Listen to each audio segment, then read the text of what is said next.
Mic check here. Make sure everybody can hear me all right.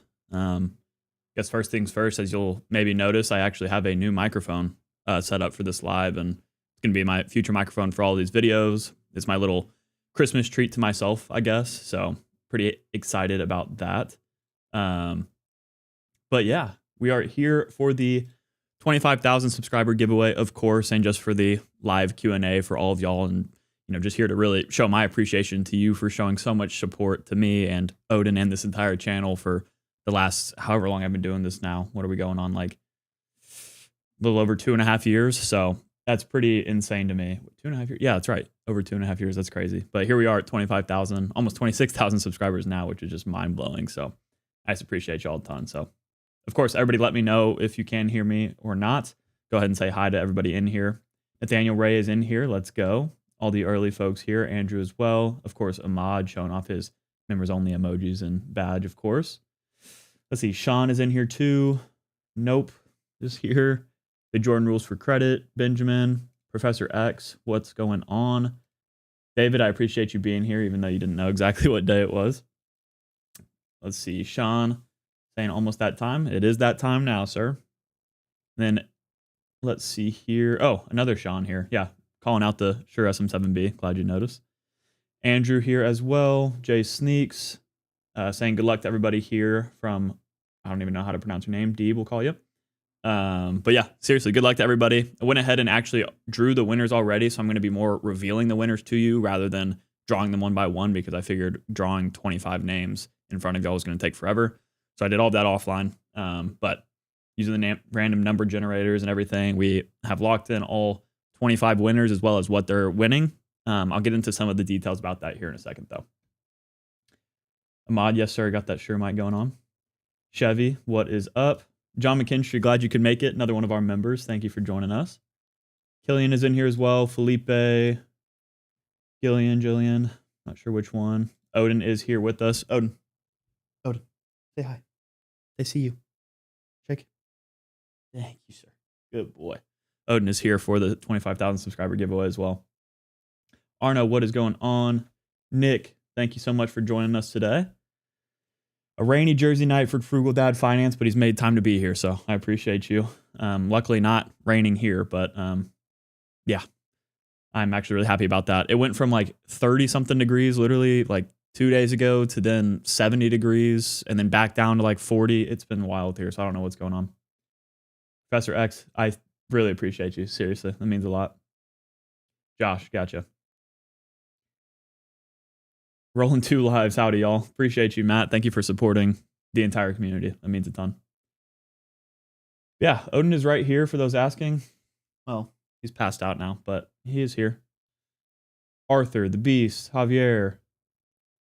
Everybody, thank you so much for being here. I'm not going to be able to call out everybody's name as time goes on here, but figured I would at least give y'all the shout outs I can. And we'll go ahead and just dive into what we're all here for, cover some of the rules of the giveaway and stuff like that. But of course, let's go ahead and do the welcome screen, because I did take some time to create this slideshow, so I want to make sure I get every slide showing. But this is the 25,000 subscriber live stream, and as I've already said multiple times, just thank y'all so much for the continued support on the channel. Literally none of this would be possible without you. I went from working, my civil engineering job to being able to do YouTube full time thanks to you guys watching. And I know that, yeah, Odin and I just really can't say thank you enough. So thank you for that. 25,000 subscribers is a milestone. I really wasn't, I never expected I never expected to even be where I'm at today at all. So to hit this kind of milestone is just insane to me. And I really it means a lot to me. But yeah, so that is the first screen here. And then we'll go ahead and dive into the actual how this is going to work kind of thing here for this live stream. Going to try to keep it a little bit more concise than normal, because I have a tendency to go for like 2.5 hours, and I can't exactly do that tonight. I haven't even eaten dinner or anything like that, but that's beside the point. I'm going to likely end up going for a couple hours, but maybe trying to keep it closer to like an hour and a half or so. But we'll see. It depends on how the night goes. So first things first, we'll be announcing the giveaway winners. For those asking, the winners were already picked, and they were random draws. For those that don't know, I went ahead and, well, this was like, I guess a couple weeks ago now, the survey ended, or the giveaway form, where I had y'all enter basically your name, your YouTube username, and then your email as well, so I could reach out to you. I have not sent any emails out yet, so don't worry if you haven't gotten an email yet. That doesn't mean that you didn't win. We're about to find out if you won or not.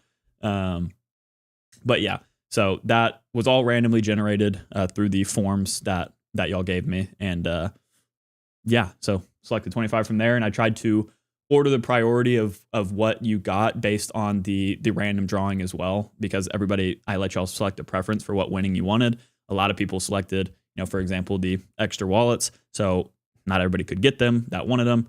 And what I did there was, of course, use the random number generator to decide who got what, and then filled in the other people as it made sense for the things that people weren't asking for as much. So that's how that's all going to work. But yeah, I think that's pretty straightforward there. I guess that's for the giveaway. And then after that, actually, there's 12 questions that y'all left in my community post. I didn't update this yet because I got another one, maybe even like 2 more from my members that I haven't added to this.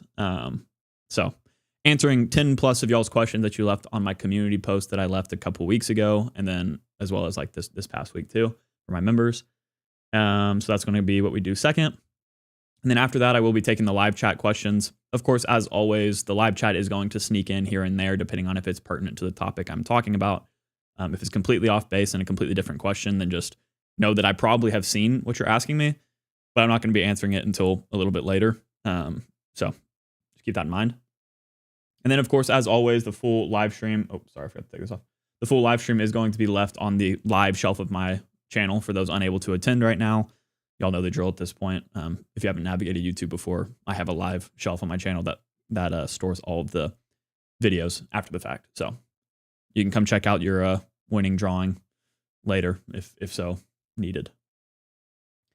But yeah, let's go ahead and get into the moment y'all have all been waiting for. First of all, let's see what everybody is saying here in the chat before we dive in. But this is the moment of truth. This is where we're going to be announcing the 4 extra wallet giveaway winners, the 5 winners of 1 hour calls with me.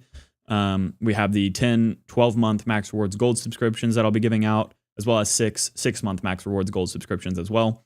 And yeah, overall, I mean, we got a lot of submissions for that form. I think there was around like 700 or so people that entered. And yeah, of course, I will mention that if I do reach out to the winners of this giveaway and you don't respond for 48 hours, then I'm going to move on to somebody else instead. And I'll send you an email telling you that. But just know that if you submitted, if you submitted a form for this giveaway, then you should be checking your email, because if I don't hear back from you in 48 hours, I'm going to have to move on, unfortunately. And but that means someone else might win in your place. So could be a good thing. You never know. But yeah, let's go ahead and check on the chat real quick for a second. Dalton, what is up? Always a top 3 commenter on my channel, it feels like. Silky saying, yeah, wait 5 minutes in Texas and the weather will be different. Absolutely. Frugal Dad, I appreciate you. Everybody smash that like button. Do the YouTube stuff for me. RB saying, let's get it. 25K. Congrats, you've been grinding. Thank you so much. Ahmad, yeah, 26K. I mean, it's insane. I'm just so blessed. Trip saying you respect the engineering hustle. You're an electrical engineer that just graduated. It's actually so funny. A lot of times on like my one-on-one calls with folks, I run into a lot of engineers, a lot of mechanical or electrical engineers. I was in civil, so doing all of the land planning and stuff. But I think a lot of people who do engineering have a very similar brain to like the credit card hobbyist, because it's so many numbers and spreadsheets and stuff like that. So it is just funny though. We have so many of those folks here. Stan, what's up? Thank you for joining us. I love that new badge, honestly, by your name. That you're the first person that has the black card badge next to your name, so I appreciate you. Matt, as well. Got some more folks joining. Royston, Jason, Chad, what is going on? Let's see. Phil Mo, only 25K more subscribers than I have. Congrats. Thank you, brother. Yeah, what's up? Thank you for joining us as always and leaving your questions for the members only stuff. I guess not for this live, but for other ones. Okay, cool. Let's go ahead and get into it, guys. Are y'all ready for me to announce the winners? All right. I'll give you a little countdown here, and we'll go ahead and announce them. But best of luck once again to everybody. Here we go, starting with the first couple of winnings, that being the 4 extra wallets and the 5 1-hour calls with me. if your name is on screen, you did win. These are your YouTube handles. So if you see your YouTube handle, expect an email from me tonight, most likely, maybe tomorrow morning, depending on how long this live goes. But I'll reveal them here in 3, 2, 1. And I missed the click. There we go. So for the 1 hour call with me, we have KDog9959, Elias Mountaineer, Professor X, who's in the chat, so that's awesome. I know we at least have one person in the chat that won something. Brent Bassley, Nathan Ray Official, also in the chat. This is crazy. It's so cool to actually see people that comment frequently on the channel win something. That is the 5 people that won a 1 hour call with me. Like I said, expect an email from me. I'll let you know what the details of that are going to be like. So I can go ahead and increase my camera size here too. As for the extra wallets, we have Jason Bonafield, we have Austin Woodson, Deadpool, and then Josh Adam. I don't know how to pronounce your last name, I won't lie, but Josh, y'all are the winners of the, well, this first part of the giveaway. Let's see if any of y'all are in the chat. Oh yeah, here we go. Literally, Professor X right here, and Spencer We Trust. Showing love from one YouTuber to another from Columbus. Let's go. And you want a call, so that's sick. Oh, man. Let's see here. I know I'm a little bit ahead of y'all, so of course, my reactions to y'all's comments are going to be a little bit delayed, but only by a few seconds. Got Professor X in the chat that won something so far. I'm not sure I see anybody else in here that has won, but I do see some other people saying congratulations, so thank you so much for that. Yeah, so that is the first winners here. We'll come back. I'll see if some of y'all, comment in the meantime that are in here and won something. Obviously, you don't have to be in the live to win, but just expect an email. The second tier of winnings, or not tier, they're all valuable, will be the Max Rewards Gold subscriptions. So we have 10 people who won a 12-month subscription, 6 people who won a 6-month. Yeah, that's right. So I'm going to go ahead and reveal those here in 3, 2, 1. There y'all are. Let me get my big head out of the way here. These are the people that won the rest of the winnings. So for the 12-month Max Rewards Gold subscription, we got Connor Miller, Kieran, Joseph Despain, B&D, I'm not sure, Mark, Sleep Zay, Nicholas A, which I know Nicholas comments a lot on my channel. Not sure if he's in the chat, but that's awesome to see you win something here. Kristen Letzinger, Mr. D Money, and Hi How. For the 6-month Max Rewards Gold subscription, we got Carlos Castro, Carson Walker, Kid Clutch, Thomas Ariasi, Kay Owens, and Here for Drake. So, anybody else in here? Anybody else in here that wins something? I apologize to all the people that didn't win. Of course, it was completely random, so guess I shouldn't be apologizing for that. But thank you all so much again for just entering this giveaway. I think it's amazing that we have so much support here and so many, good partners of the channel too that want to help out in this. Obviously, this isn't, anything that they have paid me to do or vice versa. Like, this is just them helping out of the kindness of their hearts. One of the reasons I really love the Max Rewards Gold team, and as well as Extra as well. So I'm not sure if anybody else in here won anything. I'm not seeing any names that pop up. But, oh, there we go. Sleep Zay won something. Here we go. Yeah, one of the 12-month Max Rewards Gold subscriptions right here. So congrats on that. Be expecting that email from me later. Silky, let's go. Another 12-month Max Rewards Gold winner. Wait, Silky, I don't actually see. I got the 12-month Max Rewards. Oh, I think maybe the names that y'all entered are a little bit different here. So maybe you did win, but I don't see your name here. So either way, as US says here, congrats to all the winners. Same with John here, and of course Ahmad as well. But yeah, as Ahmad said here, make sure that you do respond to my emails when you get them, or like I said, I'll give you 48 hours. If you don't respond, I'm moving on to somebody else. But those were our 25 winners. If you didn't see them, go ahead and just rewind a second. And with that being said, we can go ahead and actually dive in straight into the community post questions. I think that's the best path forward here. But yeah, I just saw this from a different professor that didn't unfortunately win anything. But yeah. Once again, congrats to you guys, and thank you for the support. This is really the least that I can do, is give away some extra value to y'all for all the support. I don't know. It's just a lot of times these videos seem, I think, a little bit easier at face value to produce than they are, and But at the end of the day, all that I really ask is that y'all continue to watch and like support and like subscribe to the channel. And y'all have done that just in waves. And it feels so awesome to be able to connect with good people and get y'all some extra value. So yeah, that is about it for the giveaway, of course. But if I would imagine y'all want to stay here and actually hear some credit card Q&A, considering that's kind of what we do here on the channel. We don't always do giveaways, but we do Q&As quite often. So let's go ahead and dive into that now. Get into the screen share once again. And of course, we're going to start with the questions from my members that were left on the community posts from the last couple of weeks. After the members' questions, we'll get into the rest of the public questions on the community posts and then get into the random live questions. But we'll intersperse some questions in between. So starting with question number 1 here from Woodsy, one of my longtime members, longtime subscribers, longtime question asker, always ask the best questions. The first question he asked here out of 2 is, are there any elevated transfer offers right now you consider transferring to? So as of right now, there are a couple of different transfer offers out there that are intriguing. Ones that I may even consider taking advantage of, despite the fact that I don't have a trip coming up. But I don't know. That is a little bit of a risky business situation. And I guess I can touch on that topic first.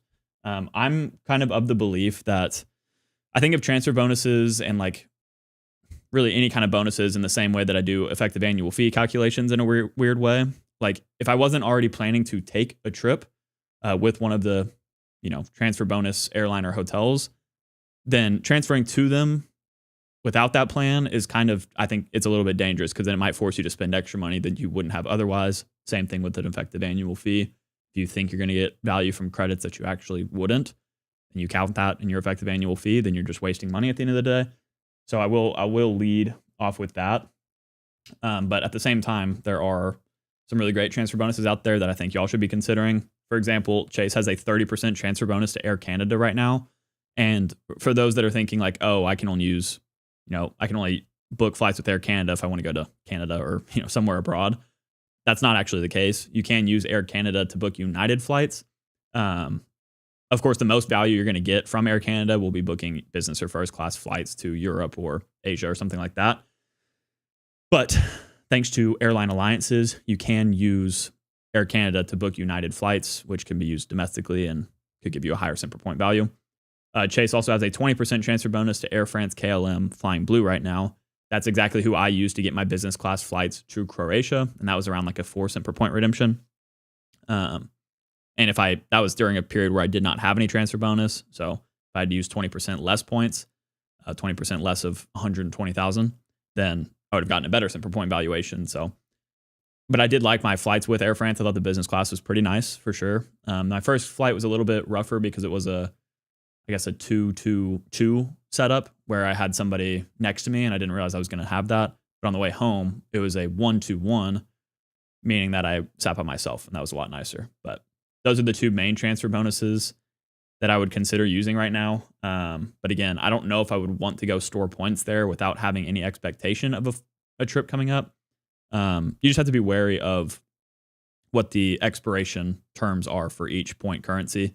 And if you can't hold them there forever or just need to like maybe top them off every once in a while to keep your account active, which is the case with most of them, then it could be a smart move to take advantage of some of these. So that is answer number 1 there. I hope y'all enjoyed that one. Of course, as I talk, like I mentioned, I'm a little bit ahead of y'all in the sense of like y'all's comments come in about 30 seconds after I answer a question. But please feel free to add your own thoughts on the transfer bonuses. And if I have to, or on each question I answer, and if I have to come back to them, that's completely fine. I'll do that. So with that being said, that was Woodsy's first question. Great question, as always, from the man. But moving into question number 2 here, Woodsy joking about creating a bunch of dummy accounts to garner extra entries for the giveaway. Unfortunately, well, maybe one of his burner accounts won, but not the official Woodsy account. But no, he's just kidding. And he said Odin is living life because in our members only posts, I always include a picture of Odin for like our random announcements, and he was being pretty cute. So, but what Woodsy asked here is about Odin, and he asked what kind of presents is Santa bringing Spencer's not so little helper. For those that don't know, Odin is about 90 pounds, so he's not massive, but he's a pretty big dog. He's very tall, tall and lean. But I have to say this quietly because he is sitting right here Fortunately, he's sleeping. But got him a couple of really cool toys. He didn't wake up to that. There's some dragon toys, which I think look pretty cool. And for Odin the Dragon Slayer, of course, I think that is pretty fitting. But I got them during Cyber Monday with like I think it was like buy one, get one half off. And I already had like a 60% sale on it. So got these pretty expensive dog toys for pretty cheap for him. And yeah, and I know my mom always also gets him some kind of treats as well as more toys. So he's gonna be great. We have a full basket in the living room with literally like 20 toys in it, and he's not even a big toy user, but it is cute when he grabs them and walks around the house with them. He takes them out on my balcony and just watches people walk by with the toy. So it's pretty dang cute. But yeah, that's what Odin's getting. Oh, dang it! I was trying to avoid the not being in full screen when I share my screen. I swear every single live stream I do for the members or otherwise, I always forget to switch the scenes before exiting my live stream or exiting my full screen.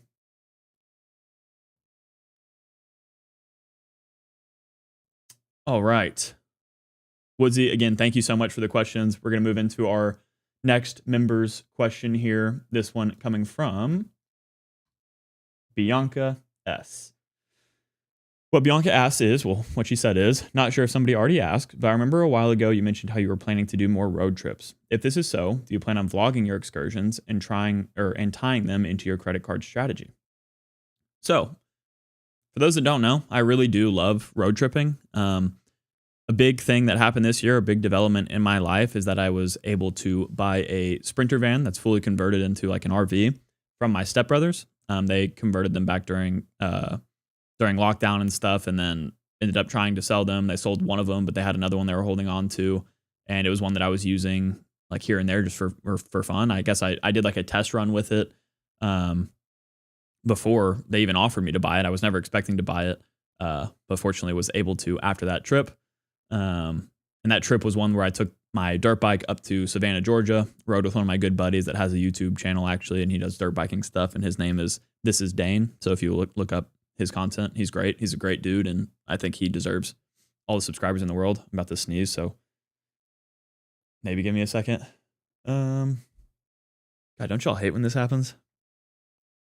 All right, it went away for now. But either way, yeah, Dane is a really good friend of mine. And so I got to take the van up there with the dirt bike, did like I don't even remember how long it was. Like at least a week-long trip, maybe like 10 or so days, something like that. And that was so fun. Stopped, using the Hip Camp app. I stayed on like people's properties in Louisiana and where else? Mississippi, Florida as well. Stayed at a dirt bike track in Florida as well with Dane. So like it was so fun. And I love those types of trips. I've done plenty of road trips. That was my second time doing one to Savannah. But yeah, so I bought the van after that, and I've been doing a lot of like more local trips since then. And that's something I can plan on doing a lot more of this year. As it comes to vlogging the road trips, I have a couple of thoughts on that, and just mind that I do have some notes here on the side that I want to refer to for the people that left questions before, just because I want to give you all the best possible content I can. But so for a long time, I've considered the fact of vlogging those road trips and then like even uploading them to this channel or maybe even a new channel. Because unfortunately, the way YouTube works, if y'all haven't been able to tell, is that if you deviate even a little bit outside of your niche, which for me is obviously credit cards, the videos just don't do well at all. Like if my normal audience doesn't watch the video, then the video basically just dies. So it's pretty sad. But so I guess I say that to say that posting vlogging content on my channel is probably not something everybody wants to see. And therefore is probably not worth doing. But what may be worth doing is posting it on another channel. I think that could be a lot of fun. But the one hitch that I have with that is that I'm the kind of person where when I am traveling, I do my best to separate my work and life as much as possible. That's really hard to do whenever my work is obviously digital and can be taken anywhere and kind of needs attention at all times. Like I work a little bit here on Thanksgiving. I work on Christmas. Like I do stuff like that all the time. So whenever possible, I don't want to have to be thinking about filming content and stepping out of the present moment. So that's why I haven't done anything so far. I'm all for like filming B-roll while I'm traveling. Like that's really easy, and I'll just include those in future videos. But as for like straight up vlogging, I don't know if I'm the type of person that would be good for that. But I'm not opposed to trying it. Especially whenever I'm doing like solo trips. If I'm doing trips like with my girlfriend though, I probably won't be vlogging those because I want to spend as much quality time with her as possible, not thinking about work. But yeah, I'm definitely not opposed. It's a longer answer than I expected to give for that, but hey, hopefully that makes sense.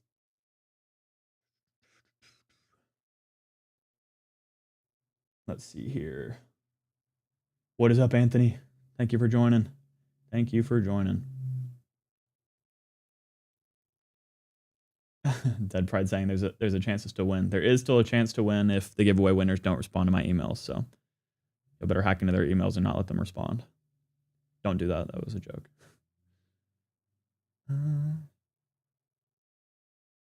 RV leaving a question about the Bilt card. Like I said, I'll be taking like the kind of off-topic questions later in the video, but I will be we'll be talking a lot more about that in our next 2 uploads. So, but yes, they have mentioned that they're going to be doing that next year. I just don't know if it's as good as people are making it out to be. Odin did say hello. He is currently passed out. Come over here. You don't see him now? Oh, there he is. Yep, and he's back down. He's sleeping right here. Dead Pride asking about the Ritz-Carlton card. He's saying you're going to wait till your 2nd year to get the bonus for the Brilliant card next in September. That is very smart and actually leads perfectly into our next question. So thank you for that. And this is what that next question is. Let me go ahead and pull it back up. So next question comes from another member of the channel, John McKinstry, who's in the chat. Thank you so much, John, for being here. And what he asks is, being that you already have the Marriott Bonvoy Boundless card and are planning on getting the business version, do I have any plans to get the other Marriott cards? Yes. So as he mentioned, I do have the Marriott Bonvoy Boundless. I plan on getting the business version, as y'all saw on my credit card road mapping video, whatever that was, Monday, 2 days ago. But he asked if I have other plans to get Marriott cards, and the answer is yes, for sure. I think that there is a lot of value in basically getting as many cards from each hotel chain that makes sense for me as possible. And Marriott is one of those. I want to implement, of course, the Marriott strategy that Stan the Credit Frog has talked about, and that's another thing I'll be talking about in one of my videos soon. But as for which ones I will be going for, I can tell you 2 that I'll probably be avoiding would be the Bountiful and the Bevy, of course. Those are kind of just like the trash cards of the bunch. However, there are a couple of their cards that I could easily see myself getting. Of course, starting with the Ritz-Carlton card. So that's why this was a great transition.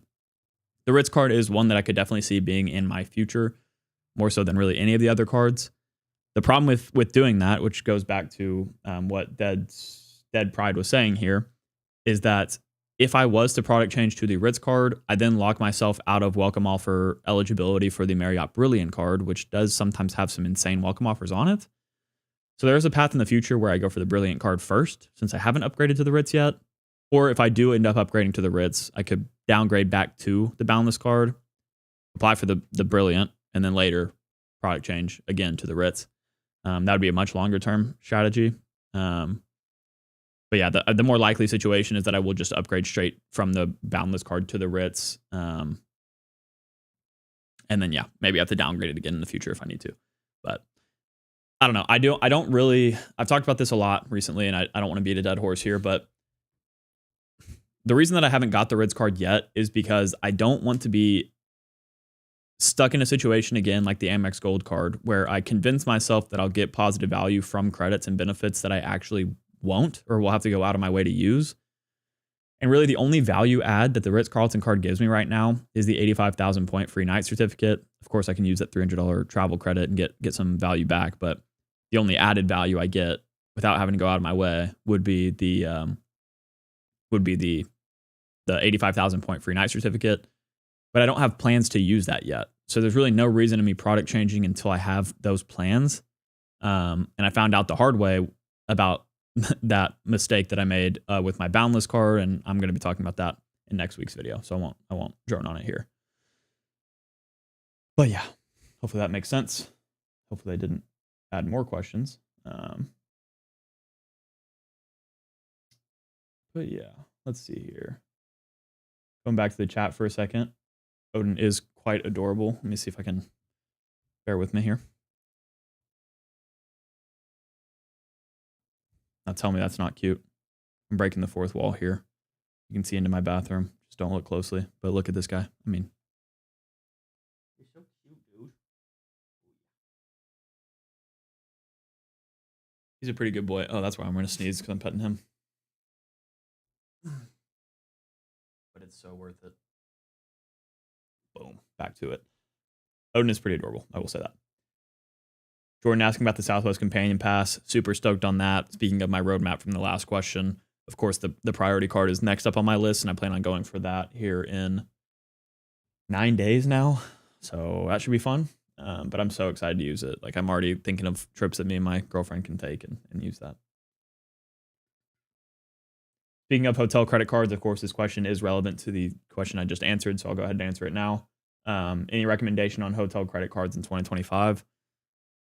Obviously, it very much depends on what chain you like to stay at the most. I feel like that is where, like, the end-all be-all. There's no reason to get a hotel card just because it's a good hotel card if you never stay at that chain in particular. Again, you don't want to go out of your way to use credit card perks if you don't have to. It's like the idea of, couponing, for example. Credit cards and coupons are very similar. If you're forcing yourself to buy things because it has a coupon on it, you're not saving money. You're wasting money. So it's the same thing with credit card perks. A lot of people are like, oh, I definitely want to get the Hilton Aspire. It's the best hotel credit card, right? So they'll go get a $550 annual fee card, but they've never stayed at a Hilton property before. So you got to just be, you got to be cognizant of these things and only go for hotel cards that actually fit your current travel strategy. Don't just get one because you feel like you need to. And I speak from experience there. Like the Marriott card, I don't stay at a ton of Marriotts, and I kind of jumped the gun on that one. Hence why I'm going to be talking about it in my video next week. But there's not any crazy new hotel cards out there right now. Of course, you have like the luxury, or you have like a lot of people will just go with the top tier card of the chain that they like the most to get the most status, to get the most perks. You can do that. There are some times in which you wouldn't want to do that. That I won't necessarily get into too in depth here. But what else? Oh, the autograph journey does have the ability to earn 5x back on all hotels. I believe it's 5 or 4x. I think it's 5. And that is great if you are the type of person that wants to book hotels in cash and earn rewards on them no matter what hotel you stay at. So like if you're a road warrior, getting the autograph journey could be great for you. But yeah, as for specific perks and benefits, they got to be utilized with the hotels that you actually stay at. Key, thank you so much for joining us. I appreciate you and your support. It was great to meet you in New Orleans, and hopefully I get to see you again in Austin or somewhere soon. Nice. Okay. Making good progress here on these questions. I like to keep it rolling here. Like I said, trying to make it a little bit more succinct than normal. Next up, we got a question from my buddy JP Knowledge, who I met at the creator meetup in, I guess that was last year, 2023. But he's a great guy. Got a great channel about credit cards and traveling and reviewing different airlines that he's flown, business class, first class, all that. So definitely check him out. What he asked was, where do you plan to travel next internationally, and why did you select that destination? So this is an interesting one. The straight up short answer is that I don't have any immediate plans for international trips, and that's kind of a lie because I am going to be doing a trip to Mexico next year for my stepbrother's wedding.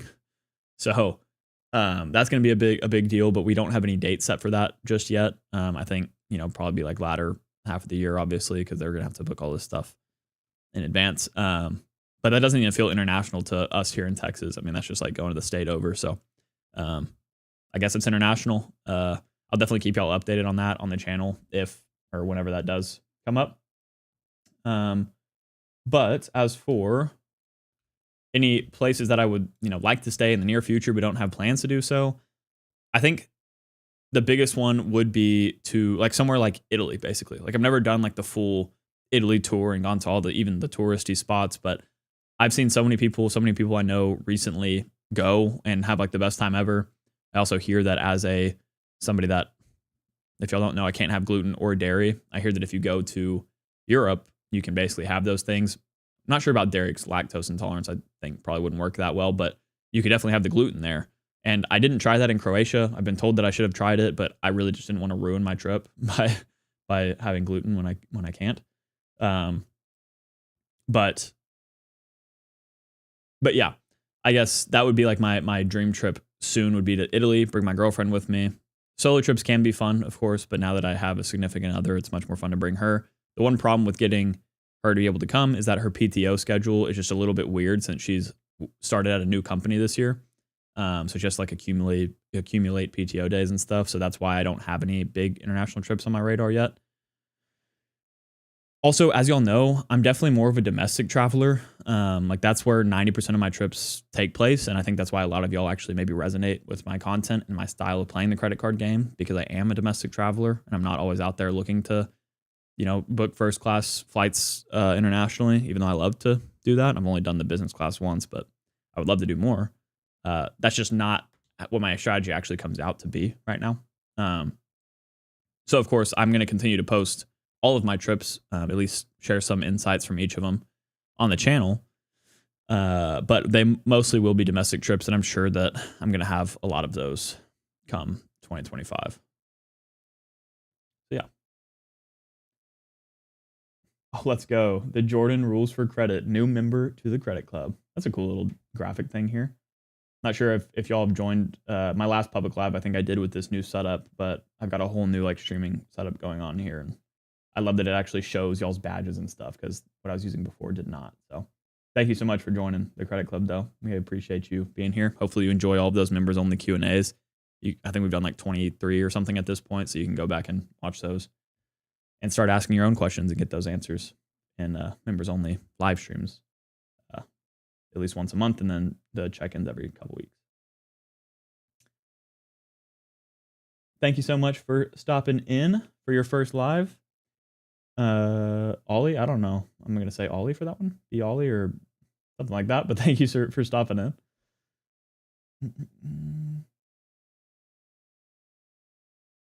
Speaking of domestic travel here, not Eli said, for the future, can we get a step-by-step guide on how to fly domestically with Capital One using transfer partners?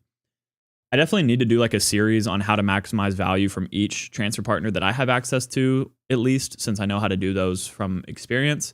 I've been waiting to use like Capital One and Citi more before I make videos on those. But I'd like to do like a, maybe like a once a month or maybe even just like back to back videos in a series like that. I know Daniel's done a series on that's done well on his channel, and people seem to really enjoy those types of videos. Capital One would definitely be high on that list. I will say, just as a broad brushstroke here, which take what you will from it, to really get the most value for domestic travel with Capital One, you're going to be needing to use airline alliances for the domestic flights. That's because Capital One doesn't have, any domestic airline partners. If I remember correctly, they don't have any at all, but they might have like, no, they don't. I think they have like one domestic hotel partner or two, and that's it.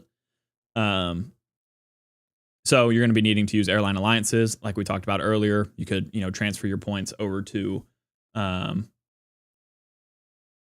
I forgot I even brought up an example here. Let me check that out before I speak too far. Oh, what am I thinking? Brain's already going. This was a live question. We actually have a question coming up about that. So maybe wait on it. But basically, yeah, you're going to need to be using transfer partners and airline alliances for that.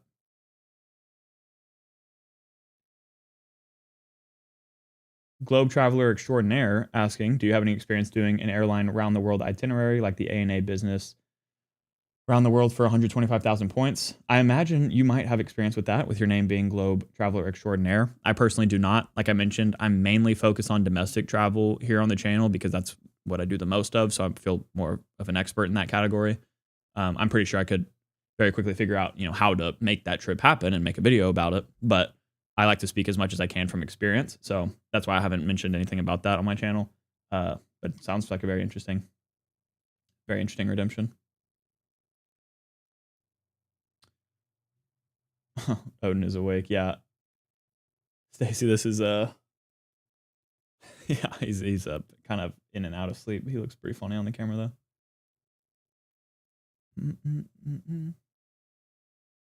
Jordan, once again, thank you so much, man. I appreciate you. Alrighty. Next up, we got a question from the Onyomi Master asking, any thoughts on the Citi Rewards Plus card as part of a Citi setup? I think the Citi Rewards Plus and Citi Double Cash are easily one of the best card combos for cashback because you can earn 2.2% when you pull them.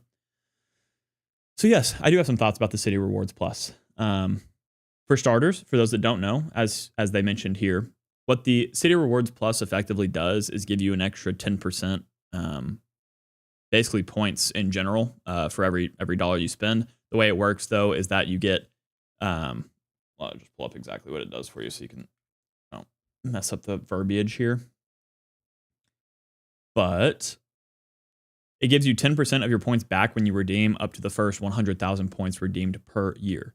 So effectively, like he mentioned, you get a 2.2% cashback card if you pair the Citi Rewards Plus with the Citi Double Cash, which means that it's kind of is like the best, at least no annual fee cashback catch-all card from a big bank.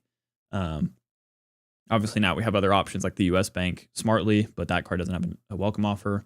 So that's kind of like a hit there, but there are a lot of options, but this does make it a more competitive card. Obviously that only gets boosted further too if you're somebody on team travel. Like if you want to redeem your points with transfer partners and you get an average valuation of say 2 cents per point, you're going to end up, that point or that 10% boost becomes a little bit more if you're getting a higher valuation for your points. So instead of 2.2% cash back, you might get 4.4% effective with transfer partners. So I am a big fan of the Citi Trifecta in general. I have the Citi Duo of the Citi Custom Cash as well as the Citi Strata Premier. Obviously, you add a card like the Citi Rewards Plus, those cards become a little bit better as long as you're redeeming points. But you may wonder why, with that being the case, I don't have the Citi Rewards Plus. And I think the reason for that is one that a lot of us share, and that's that it does take up a Chase 524 slot. It's another personal credit card. Not going to be a crazy welcome offer on it or anything. So for me, it's just moved so far down on my list of priorities that it might not ever be one that I, really even get to go for because I might have too many cards and Citi doesn't like, that to a degree. But yeah, I think it is an excellent card for those that are looking to stay within one ecosystem, for example. Like you get the Citi Quadfecta, the Citi Double Cash, Citi Custom Cash, Citi Strata Premier, Citi Rewards Plus. And you have a really killer combination for all of your earning rates. That's something that, if I was only going to get one setup, I would consider doing that. I just have such a hard time straying away from Chase with their ability to get multiple welcome offers on each of their cards and all of that. Like it's just so much added value that Chase has given me over the years, even though their earning categories aren't as good as like the Citi Trifecta. So yeah, hopefully that makes a little bit of sense. So yeah, I think bottom line, this card is a nice to have, but not a mandatory. And that's why I don't have it and why I think a lot of others don't either.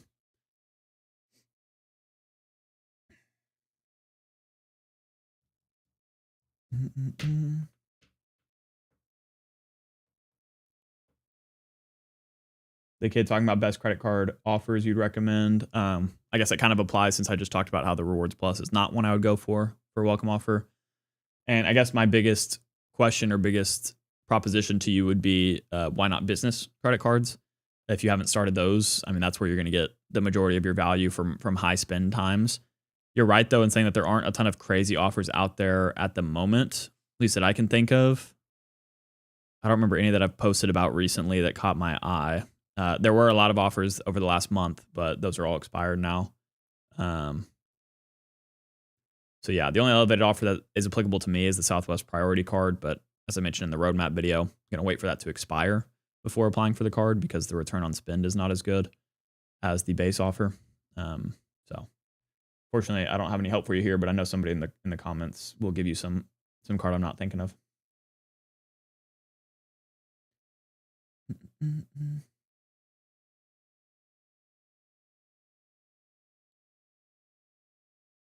Caesar Joel, the man, the myth, the legend, Mr. 7'6" my brother Spencer. Yeah. Don't make me get up and stand next to this door frame again. Thank you for being here, though, brother. Call Me Lonnie is in here as well. Look, we got all the creators joining us. Of course, we got Lonnie has a credit card YouTube channel as well. Cesar Joel does too in Spanish. So if you're a Spanish speaker, definitely check out his content. It's Lazy finally caught a stream. Let's go. Thank you so much for the congrats, Caesar. Citi thank you business card, waiting for that. Yeah, that'd be great. That would be great. Yeah, back to your question, the kid about the offers. You're really right. Like I can't think of any crazy offers going on right now. I mean, I always will be posting about like the offers that I think apply to the most amount of people in my community feed. But the last time I posted about one was the Saver One or the Saver Cash Rewards now that had a slightly elevated offer. Same thing with the Freedom cards, like slightly elevated, which is better than nothing, obviously. Southwest cards, the Amazon Prime card, that's already been dropped as well. The Ink cards don't have any elevated offers on them right now, but you could, of course, lock in one of those because the return on spend is still insane. Yeah, it's honestly just nothing crazy right now.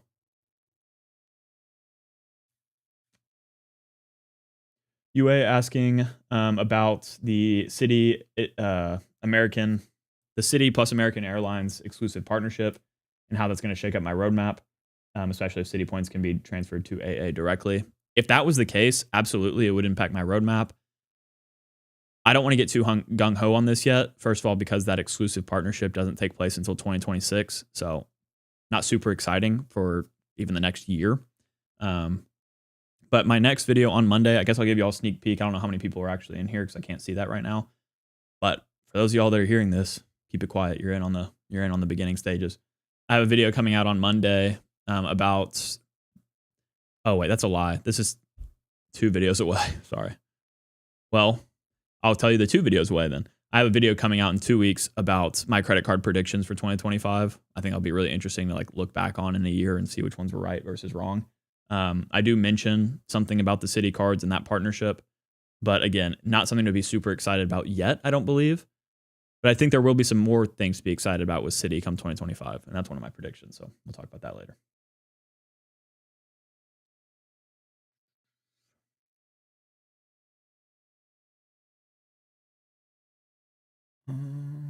Ooh, I know this does not apply, and I said I wasn't going to be taking these questions yet, but go to coffee spot in Austin. My girlfriend's big into, like, we try a bunch of different coffee shops, especially on the east side. Well, I don't want to blow up any spots, though, considering some of them are a little underground, but there are some really cool, like, there's some cool locations. Like, I went to Cosmic recently, Cosmic Saltillo or something like that, I think is what it's technically called. They have a really cool, like, outdoor space. Other place on the east side. There's like a little coffee truck that we went to recently that was really good called like El Tigre, something like that, over on the east side. I mean, Joe's is like a place that we usually just go to if we want something that's not Starbucks, but is still somewhat a chain. Like Joe's is pretty easy. Whenever I was in college, I would go to Mazama all the time. Mazama's coffee, I guess, right on the lake. It's so beautiful. I would study there all the time. I haven't been back in a while. They do some cool like Christmas lights and stuff like that too. So if you're in Austin, I would definitely consider checking that out. It's right by the Hula Hut too, which is a restaurant I've been going to literally since I was like 5 years old. No, actually that's not even true. Since I was born, I've been going to Hula Hut because I'm an Austin local, and it's not the best food out there ever. I think it's pretty good. Like it's kind of comfort food for me. But yeah, it's right in that same area. So maybe check that out. All right. I know y'all are asking some more questions here. I'll get to those in a second. Let's move to the next question just to keep this moving, and then I'll jump back. Anthony Venture, hopefully he's still here. Hopefully I didn't make him wait too long. Saying, any plans to do those glamping trips, like those A-frame cabins in the middle of the woods? And if you had your choice, would you stay in a hotel in a downtown area or camp in the middle of the woods? Something tells me the woods. Let's go, Spencer. So, as for the glamping trips, those are trips that I think would be really, really fun to do, for sure. Like, I would love to be like Ryan Trahan and do the whole, like, I stayed in the best Airbnbs, I stayed in the worst Airbnb. Like, all those types of videos sound so cool and fun to make. And I'm so jealous of the people that stay in those super cool Airbnbs. But I have a really hard time as somebody on team travel of paying out of pocket for any amount of travel. Like I haven't paid for a hotel or airline in whatever, like 3 years, like since I started the credit card game or a hotel or flight. So to like splurge on, a really nice few night stay, $1,000 plus total for a Airbnb, like really hurts me to even think to do. Of course, you could technically like cash out some points to book those trips, but just wouldn't feel good to do that either. But would I like to do those? Absolutely. Let's see here. No, I brought up some thoughts. Oh yeah, the other thing too is that if I am going to be doing, a glamping trip like that, I'm going to presume that it would be a domestic trip. And since I now have the Sprinter van, I do all of my domestic trips through the Sprinter van, of course, just to put it to use.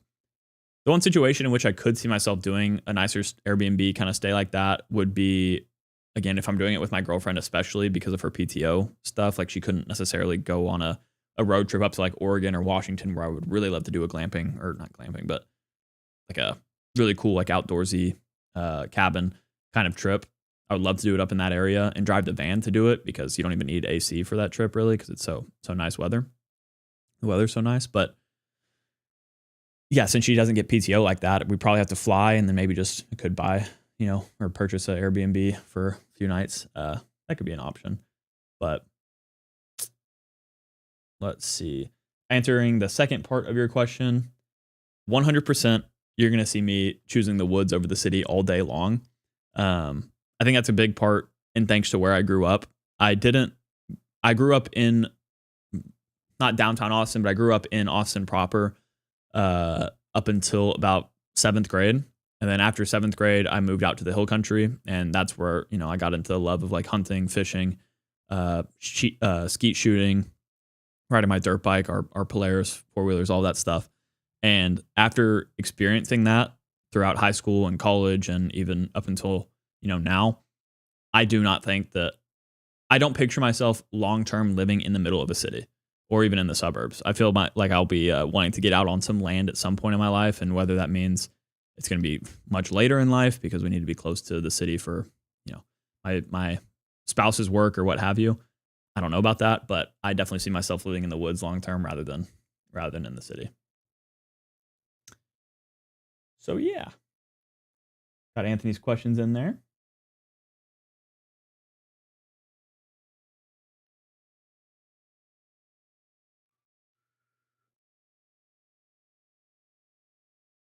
Tales of Ventus, thank you so much for the kind words. It means a lot.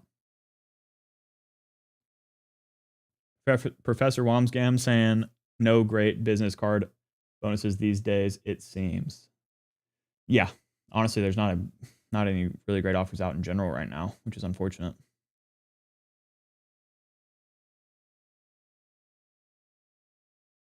Would I recommend transferring my MR points to Delta without a transfer bonus? I've done it, only for a positioning flight, and it was for that Croatia trip I talked about earlier, and it was because I just did not want to pay out of pocket at all if I could help it. It was not a great redemption rate. I think it ended up being like 1.2 or something. But at the same time, I don't think you're ever going to remember your redemption rates. 5 years from now, you're going to remember the memories. So if it's a decision of whether to take the trip or not, I say,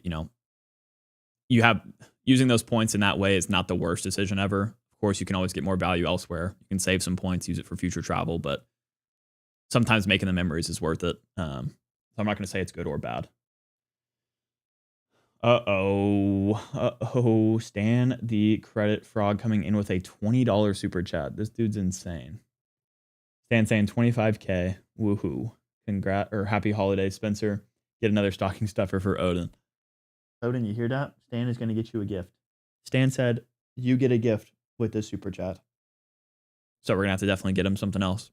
Maybe I'll give you a picture of that or something, Stan, for the members only or something.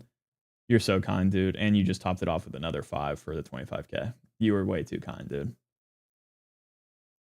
Stan, for those of y'all that don't know, Stan has been a supporter of me and vice versa, of course, since literally the very beginning of my channel. Like, it's been so cool to see the growth of him, as well as a lot of the other guys that I've even mentioned in this live already.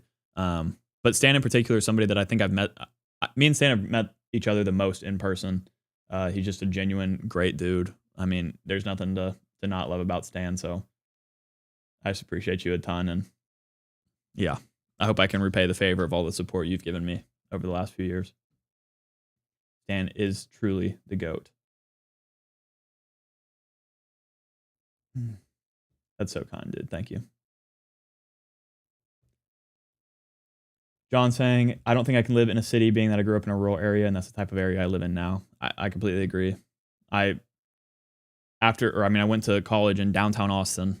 4 years of that was plenty for me. Moved back out to the hill country. I likely will be moving back into closer to the city because that's where my girlfriend works. And it's kind of hard doing the travel back and forth right now. But I think long term, for sure, living out in nature is what I need. Man, Stan, you are just, I can't. That looks so cool. That orange chat looks beautiful. Dalton saying not credit card related, but what do you think of the NCAA banning Bevo from the Sugar Bowl? Brother, that's why we lost. That is why we lost. Don't even get me started on that game. I'm having flashbacks, dude. That was so disappointing. But yeah, I mean, they're haters. What are you going to do? We live rent free in every single team's head, so. Of course, they wouldn't let us have our mascot, best mascot in the league. Stan taught you the backdoor Roth IRA. That's so cool. That's so funny, Stan. That Stan is, of all people, is one that got you into that. That's awesome. That's one of his better performing videos of all time. And it's not credit card related. It's so cool to see that. So come to San Antonio. I will be in San Antonio very soon, actually. Matter of fact, very, very soon. So keep an eye out.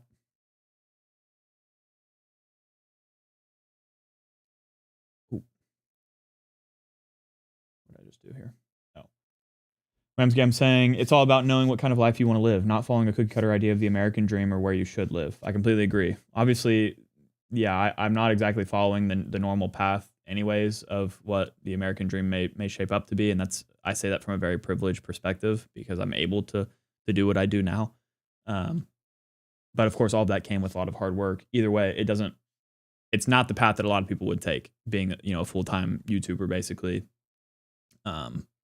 And living where I want to is something that I'm never going to sacrifice my joy for looking a certain way. That's just, I don't care what people think of me. I'm going to do what I want, and do what is best for my loved ones. So I completely agree with you.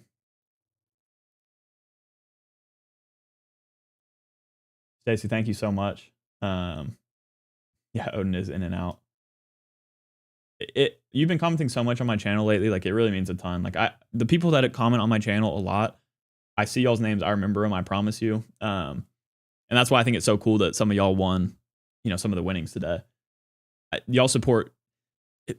It really means a lot to me to be able to. It helps me keep going a lot of times whenever y'all have these nice comments on every single one of my videos, and you come time and time again to watch them. Like it's such a blessing. So thank you for that. Okay. Next question here to keep rolling. Again, we'll be bouncing back and forth, but Dalton, it is your turn, my man. What you asked is, do you think with Bilt dipping into earning points on mortgage payments, they become one of the top cards of 2025? So somebody asked about this earlier. Hopefully you'll get your question answered here again. But I do think that Bilt is going to remain a top credit card in 2025. They're already a top credit card in 2024, and for good reason. They stand in a category of their own. They're the only card that allows you to earn any rewards on rent. That's a game changer. And we saw that with their letter to the Bilt members last week or whatever it was, that they do plan on adding rewards on mortgages in 2025. Of course, with a little bit of shade thrown at Wells Fargo, saying that they need help from Wells Fargo to be able to do that. So yeah, that theoretically it's coming, but will it actually happen in a very efficient manner or a very exactly how we want it to? I don't know about that. But overall, I do think that Bilt is still pushing the envelope in the credit card game. They're one of the only companies doing that. And even though the Bilt card is losing, Wells Fargo money right now, so did a lot of other cards that have come out in the past. The one problem though with the Bilt card compared to the Chase Sapphire Reserve, you'll you'll hear people say that the Chase Sapphire Reserve lost Chase like tens of millions of dollars or something like that, maybe hundreds of millions. I don't even remember. And obviously Chase is doing just fine now. But with Bilt, it's a little bit different because they have no annual fee and they have no other way to like recoup value from the customers. So I feel like the Bilt card is going to be harder to turn into a profitable card without them taking away some benefits. But they're actually, I'm going to talk a lot about this in that credit card predictions video. But they have to implement this correctly for it to actually remain a top card, or become a card that is a staple in everybody's wallets, homeowners and renters alike. Also, with what I've read, there are no promises that the mortgage rewards benefit is going to come to the current Bilt card, and I would not be shocked if we saw them either one, add a higher annual fee Bilt card, which they kind of alluded to in the press release, and that's what you get the mortgage rewards on, or they just don't give you great mortgage rewards at all.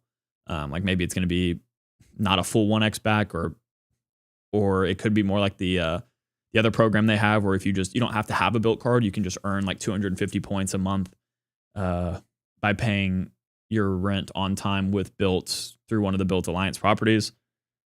So I'm not convinced that this is as good as they lead us to believe. And we may have to pay for the privilege of earning rewards on mortgages, but I'm being pessimistic. Like we could very well see them add mortgages just straight up to this card and everything is hunky-dory, but I just don't know if that's going to be the case. So finger crossed it comes out as outlined. And either way, I know that Bilt is going to continue to be successful. I just want to see exactly how they proceed from here. Because in that press release, they were saying some pretty negative things towards their lending partner. And also just mentioning like a lot of subtle things that you might not pick up on, but that I call out in detail through quotes in the video from a couple weeks from now. That made me a little bit worried, I guess. But hopefully I'm wrong.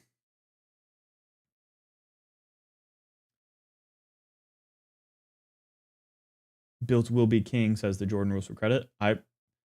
They have a path to do so. Whether or not they will continue with Wells or what, I don't know. Matt saying that Wells helps them plenty. Yeah. That that could be sorry, I was reading another comment.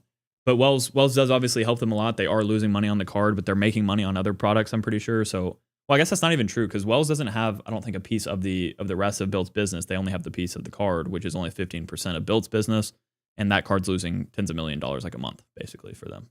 So that's a problem. But we'll see what happens.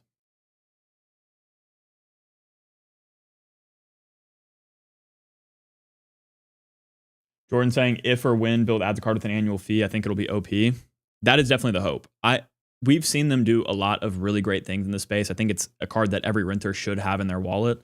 They also have, introduced these games like Rent Free. They had the trivia thing, the points quest, which they got rid of because I guess they're giving away too many points. They have the dining experiences, the neighborhood experiences. They have all these things that we haven't seen with any other company. They're a great company. They just have to keep moving in the right direction and not burn bridges, probably with their lending partner who has helped them a lot, who has given them a platform to be able to do this on. So I'm just hoping that Anker, however you say his name, is going to do something good because we've seen that he can do some questionable decisions. But we'll see. Do you think Bilt will ever have a transfer bonus to Hyatt? I'm sitting at 61,000 points and want to transfer them all to Hyatt. I don't know about that. I mean, there's no harm in waiting if you have no trip coming up. But if you have a trip coming up and you're forfeiting that trip because you want to wait for a transfer bonus, don't do that. Use the points for the trip. I think them having a transfer bonus to Hyatt is pretty unlikely because Hyatt's also a partner, with Chase, and Chase I don't think has ever had a transfer bonus to Hyatt, at least that I've been aware of. So the fact I don't think Bilt's going to get one of those, especially compared to other lenders, but. Yeah, just use your points when you need them, basically. Whamsgam saying, I'm not convinced yet either with the Bilt card. It's a different kind of risk with mortgage compared to rent. Absolutely. That's why I think you're more likely to see rewards on rent through the properties that they're partnered with. Like maybe you have to buy your house through Bilt, like kind of like we've seen with their like new mortgage, like that thing where you can buy a house through Bilt and get a bunch of points back. Like that's great, but that's a curated list of properties, so it's not going to impact everybody. So I think the first rollout is probably going to be something like that. Maybe eventually we see every mortgage payment get covered in some way. But I just want to taper people's expectations a little bit with the Bilt card, because it seems like people are getting really gung ho on it, and I want to be as well, but gotta be careful. Brandon, yeah, absolutely. If the Bilt card could earn existing mortgages, I would snatch up immediately. Yes, and I will say this too. This goes with any card, especially the Bilt card right now. I would not apply for a card in hopes that it will provide you something in the future. You need to apply for a card as it is now. So for those people that saw that press release and were like, oh, I'm going for the Bilt card now. January comes around, 2025, I'm getting mortgage rewards. Slow down a little bit, you know? Like just learn to expect a little bit less from these lenders so you're not disappointed. Stick to your strategies you already had in place. You know, hopefully you always have a spot open for the Bilt card at some point if you need it. If they add those mortgage payments to it, mortgage rewards, then jump on it. But don't apply for a card in hopes of something better to come. Apply for it when it makes sense for you.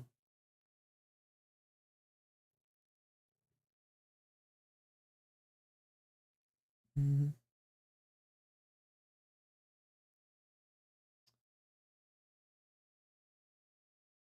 Yes, John, completely correct about how a loss leader can be good because it could potentially generate profit for that business in another way.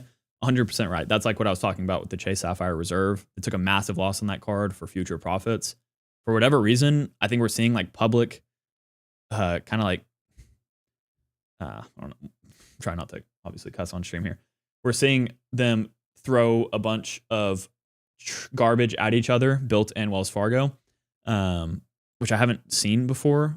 Obviously, maybe that happens internally with someone like Chase, where someone's like, we're losing, you know, hundreds of millions of dollars. Why did you even come up with this idea? But we're seeing that publicly with Wells Fargo and Bilt. But yeah, theoretically, a loss can be completely fine. Like it's nothing to really worry about that they're losing $10 million a month or whatever. It's actually not that big of a deal in the grand scheme of things.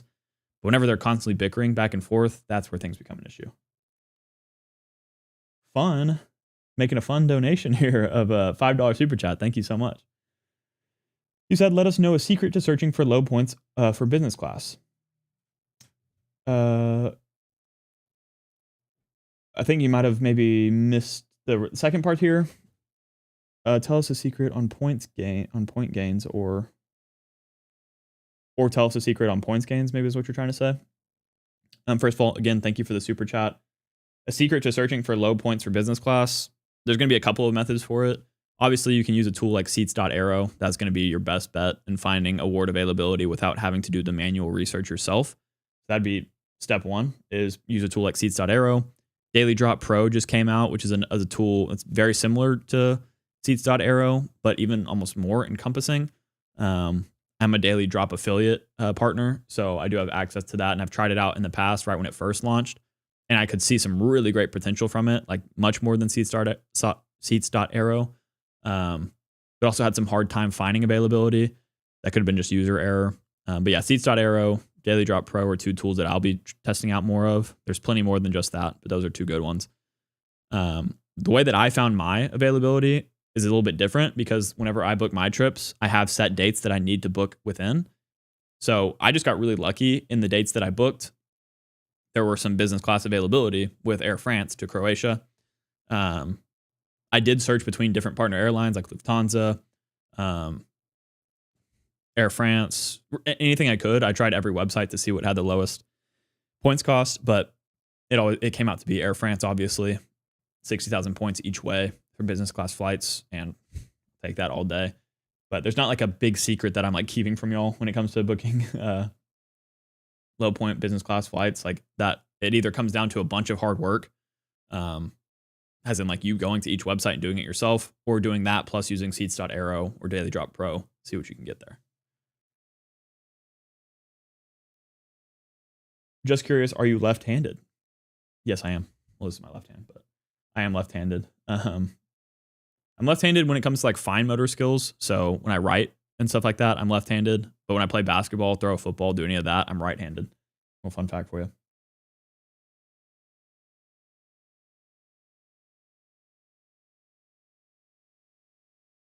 Thoughts on going back to the Bilt card? You were thinking it would start with mortgages through Wells Fargo, and they'd see how it goes. $95 Bilt card with the ability to earn points on mortgages or higher multipliers on rent.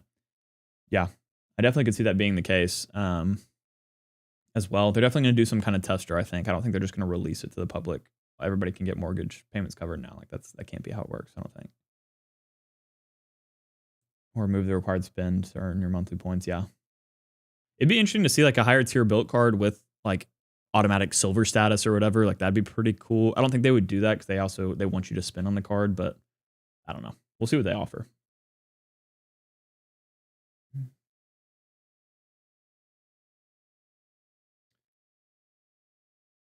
Okay, I see some more questions rolling in, but we do need to keep going on the slideshow for the people that left questions beforehand.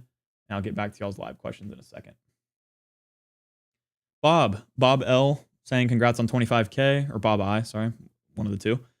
In 2024, you made some great redemptions on some amazing travel adventures. What are your plans for redemptions or on travel adventures in 2025? I'm always looking for new travel ideas. So similar to what my answer was earlier, I don't actually have a ton of plans right now. The only trips that I like basically know for sure are going to happen, just don't exactly know when or where I'll be staying or anything like that, would be for my sister's 21st birthday in Vegas. That wedding I mentioned in Mexico. And then I will be doing another Spartan race this year. So that'll be another trip somewhere else, either Charlotte or maybe even like Montana or something like that. That could be cool.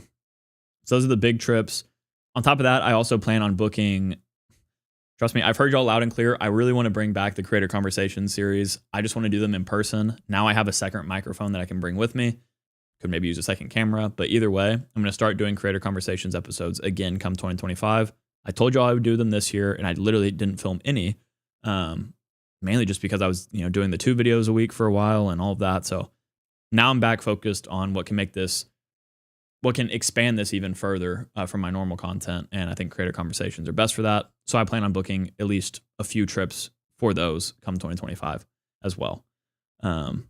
But instead of me booking like 1 to 2 flights a month like I did this year, I'm planning on booking like maybe more of like once a quarter, aside from maybe a quick sprint to do like 4 Creator Conversations episodes, back to back to back within like a week or 2.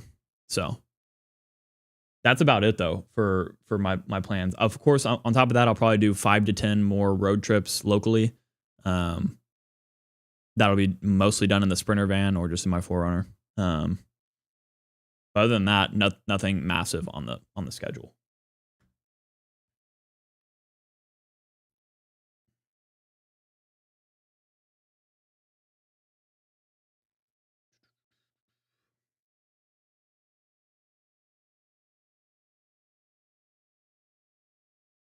Hey yo, Nurse Ness from Discord here. Hi all, what is going on? Thank you for joining us. Let me go ahead and keep moving through these real quick, because I know we got 4 more questions before we get into the live Q&A. I'd like to be done here by the 2-hour mark for sure, so let's keep moving.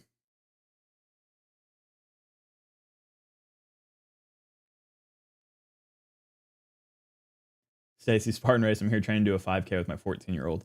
I mean, look, I'm not going to say that I'm a great Spartan racer. I did one last year, and that took a lot of training on the sole fact that I do not like running. I don't like running without a purpose.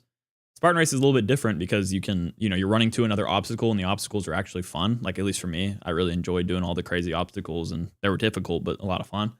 But the training for it was really hard for me because I hate just running. Like, I love playing basketball, love playing any sport where you're running with a purpose, but just to run, I'm not good at that. But training for a 5K is just as impressive. Everybody, we have to start with something. And so kudos to you for even doing that. All right. Next up, we got a question from Nicholas A. saying congrats on 25K. Nicholas, you did win something, if I remember correctly. So that's really exciting as well. And you got a question in here. He said, learned so much from you, and recently my fiance and I added the Venture X to our wallets alongside the Saver and other cards. Any tips on maximizing Capital One miles for a trip to Aruba? So a little bit more of a specific redemption question here. This is that question I said I would get back into later, as somebody asked earlier. But when it comes to maximizing Capital One miles in general, there's going to be a couple main ways to do that. For one, of course, the best way to book flights at all with any lender, any transferable currency, is transferring out to the international airline partners, booking first or business class flights. That's where you get the crazy value. However, well, we'll start with that. Hotel wise, Capital One's a little bit harder because they don't really have good hotel partners. So when it comes to any hotels, I'll start there. What you're going to theoretically want to do is you could either book it through their portal using points at 1 cent per point. I would not do that. If you already use points at a low cent per point rate like that, first, no matter what, just book the trip in cash or on your card. That way you activate the $300 travel credit if you haven't used that yet. Plus you'll get the, I think, 10x back on all hotels through the Capital One travel portal. So you get that back, and then you can use the points eraser tool with Capital One to wipe the credit or to wipe the charge from your statement. So you'll at least get a 10% boost. You'll get a 1.1 cent per point redemption rate theoretically by doing that route because you earn the extra 10x back. So yeah, don't just book directly through the travel portal. I mean, other than that, yeah, your options are a little bit more limited when it comes to hotels with Capital One. But I know you probably are more interested in the flights anyways. Let me make sure I didn't mention anything else in here about the hotels. Yeah, they just have a lack of partners is what I wrote in here. So you really can't do much else aside from that. But yeah, I guess to answer the question when it comes to the flights to Aruba, since Aruba is in the Caribbean, it's going to operate more like a domestic flight.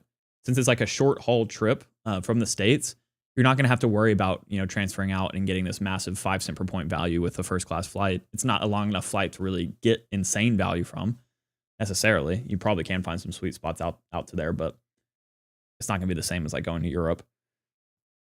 So what I would recommend doing is what I talked about earlier. You're probably going to be booking this flight on one of the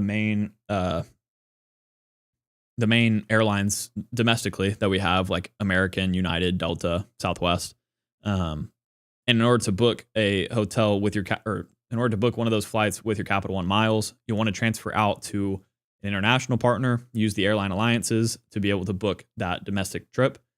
And when it comes to some options, you could book, a United flight through Air Canada. You could book a Delta flight through, who is it? I'm drawing a blank. You could book a Delta flight through, where in the world is it? I wrote this down. Virgin Atlantic. There we go. If you wanted to do that.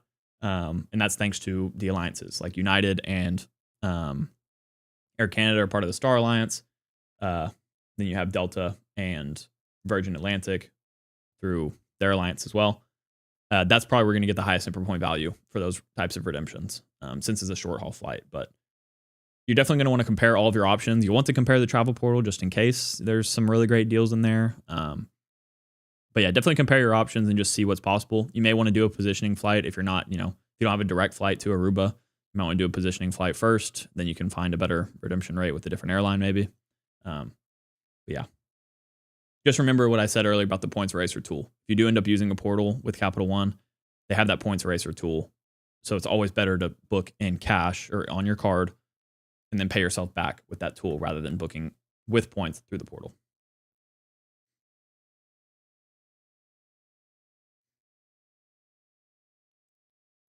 Okay. Separate question here, going back to the last one kind of, but Nathaniel asking how I like the Whoop. I actually like it a lot. I did have a big complaint with it today, though, funny enough, because I have a treadmill that I put under my desk and I walk during script writing, especially.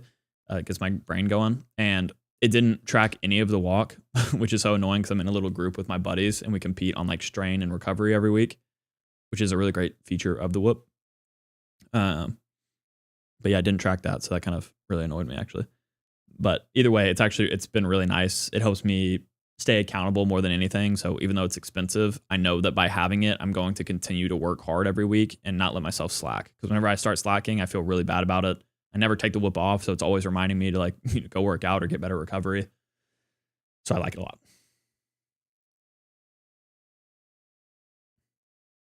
Slapify, my dog's name is Odin, and I guess he left us. He's probably went late on the porch.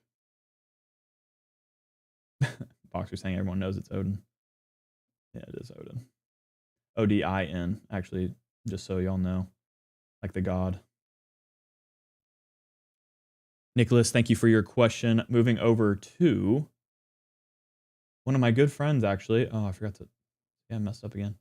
One of my good friends, Damon Cassidy. Damon has like a really, really great channel. More documentary style on the economy, on the labor market, on stuff like consumerism, stuff like that. And his channel is insane. You'll probably have even seen one of his videos pop up being in like the pseudo, finance space a little bit. But he makes great content, and his question was how I keep my hair looking so good.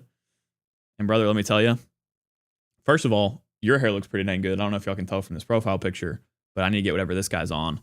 But no, it's a lot of hard work and dedication, really. Like I spend hours and hours every single day just making sure it looks perfect. And it's really a second job to me. But no, I'm kidding. I don't really do much here. I actually have a friend's mom who cuts my hair, and she does a great job. And yeah, she's got me right. She's got me with this hair that has become a staple on the channel. And I'm glad that you appreciate it. But yeah, like I said, go ahead and check out Damon's channel if you haven't yet. He's got great content.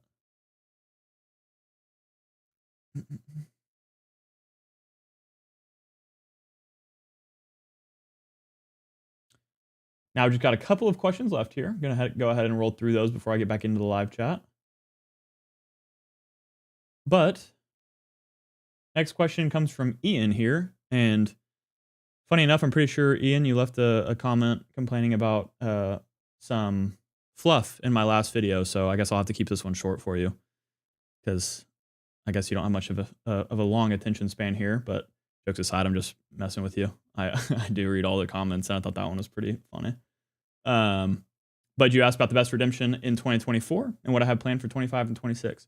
25 and 26, I have already covered. So, or not 26. That is a little bit far out. So I don't know for sure yet. I don't even have 25 planned out yet. But I did just answer that a couple questions ago. So you can scroll back to that one. As for my best redemption in 2024, I'm going to bring up the straight up just numbers for you so we can look at them together. Well, I guess I'm not going to screen share it, but I will just tell you exactly what it was. So as for my best hotel redemption, that was in the Bahamas, where I transferred my Chase points out to Hyatt, stayed at the Grand Hyatt Baha Mar. That was a cash rate of $2,566 basically that I used 100,000 points for. So that was a 2.57 cent per point rate. I guess I did add a fifth night, so it ended up being a total of $3,207 saved for 125,000 points. But yeah, 2.57 cent per point. I got a lot. That's actually not even true, technically, now that I think about it. That's not the best rate that I got, but for the amount of points I used, it was by far the best rate.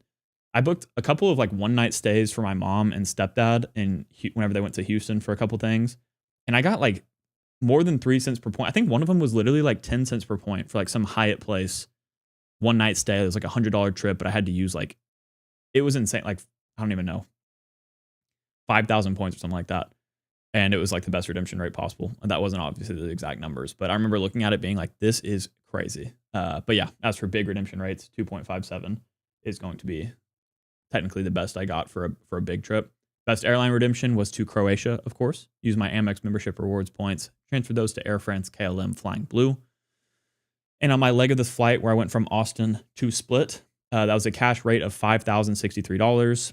But instead, I used 127,000 points and $506 in taxes and fees. Cent per point rate was 3.59. So yeah, that was another great flight, or that was a great flight redemption.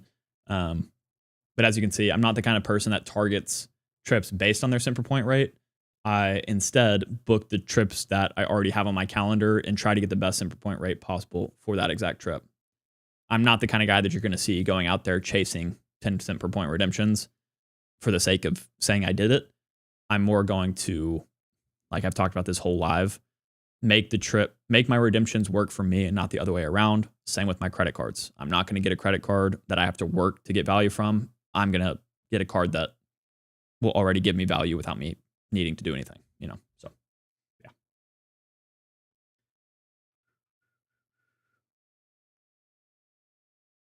Let's see here.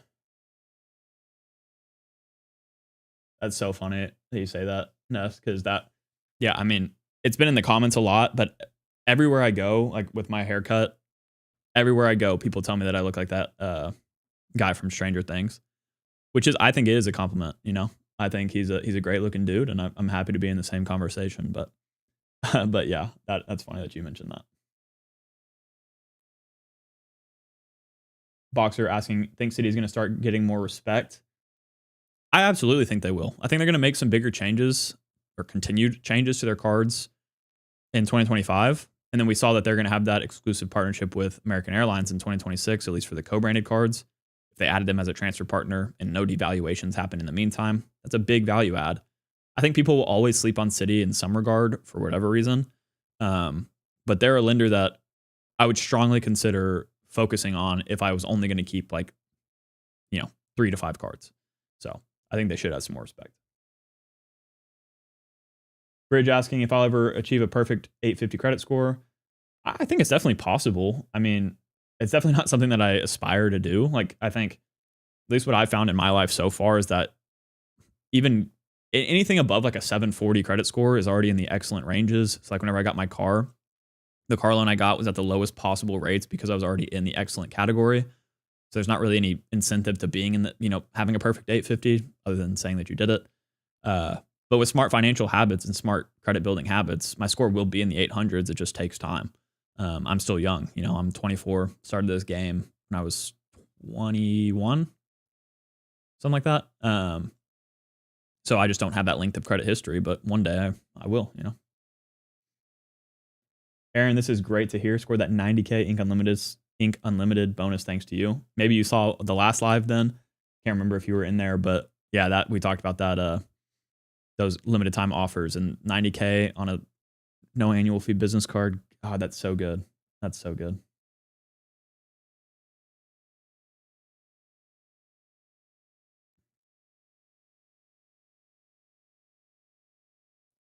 Arjun saying, hey Spencer, all the best on 25K. Thank you so much for the kind words, man. It means a lot. Matt asking how I like the Carhartt shirts. I love them. I think they look somewhat stylish. I heard they have some Carhartt zip up jackets, like some nice jackets at Costco. I need to remember to go do that this week. Yeah, definitely need to go do that. You just reminded me. But yeah, I do like the Carhartt shirts. They're pretty comfy, and I think you can dress them up or down. Thank you, Ness. I appreciate you. Okay, next question here. Where? Oh, God. Oh, here it is. I thought I lost everything. Okay. Last question here comes from Catch. Then we'll get into the live questions for a little bit longer before we end the live. Catch asked, or I guess said, I have a $3,000 out-of-pocket expense next month. Was thinking of getting the Boundless as that is the next card on my roadmap. But since the extra expense is so high, should I go for the Amex Green business card instead? Amex would only be for the welcome offer and canceled after year 1. Boundless would be a keeper. Love the content and looking forward to what is coming next. So, right off the bat, I want to say this. I think your strategy is great. If you have a high out-of-pocket expense coming up soon, or you're going to have a higher spending, few months, getting a credit card welcome offer is the right move, in my opinion. As long as you can manage multiple cards, it's not going to add any stress to your life. You can do it responsibly. Adding multiple cards, adding as many cards as possible, really over the long term is the right move because you can lock in the welcome offers, get a return on spend of say 30% on average for all of your cards. Like that's insane. But at the same time, you're going to want to make sure that the cards you're going for actually provide you more value than the alternatives here. So for the Amex Green business card, that's actually one of the cards that I mentioned in the video about the worst credit cards like ever made. Because for whatever reason, that card has a $95 annual fee, has no benefits, and the welcome offer is only for like 15,000 points. We're spending $3,000, I think, in 3 months. And as of right now, you have the Boundless card as the other option. The Boundless card is the same required spend, but gives you way more value with 150,000 points effectively, 3 free nights right now. That's without an elevated offer on it. So at the very least, I would not consider the Amex Business Green. There are plenty of other options you could go for instead, though. We've been talking about in the chat about how there are some great offers out there on other business cards. Like the Ink cards are always good, even though they don't have an elevated offer on them right now. You get the Ink Cash or Ink Unlimited for with 75,000 points for $6,000 worth of spend, that's a great return on spend for an extra or a higher spend period in your life.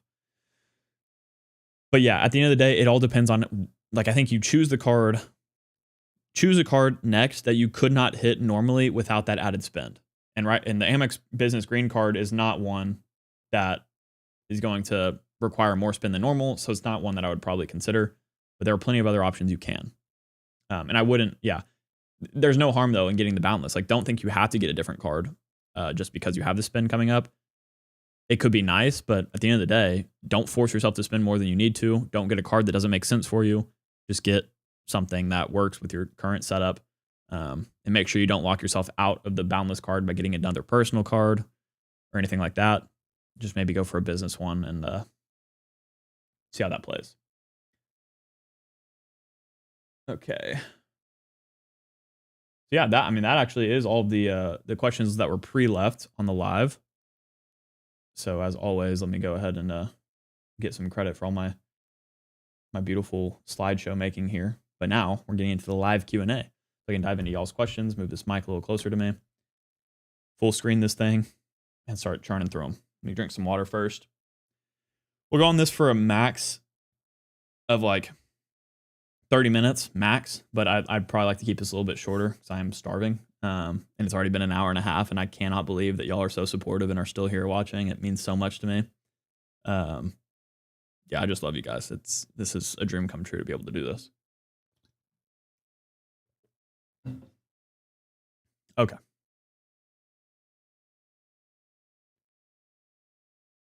Let's go ahead and pick up right here with David's question, or David's comment.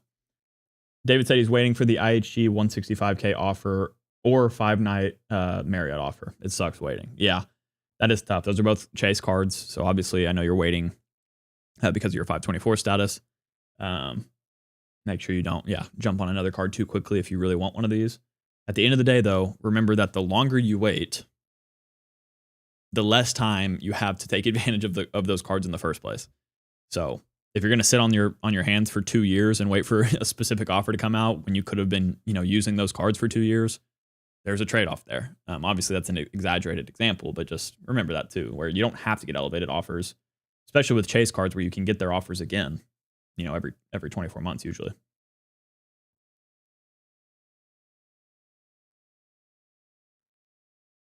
Jerome, more likely to happen first, Citi Premier Strata. I think you mean a Citi Strata Elite, Wells Fargo Premium Card, or U.S. Bank re-release of the Altitude Reserve. I'm gonna put my money. I speaking of that credit card predictions video I was talking about that I'm making for 2 weeks from now, I think that the Citi Strata Elite is going to be released sooner than we think.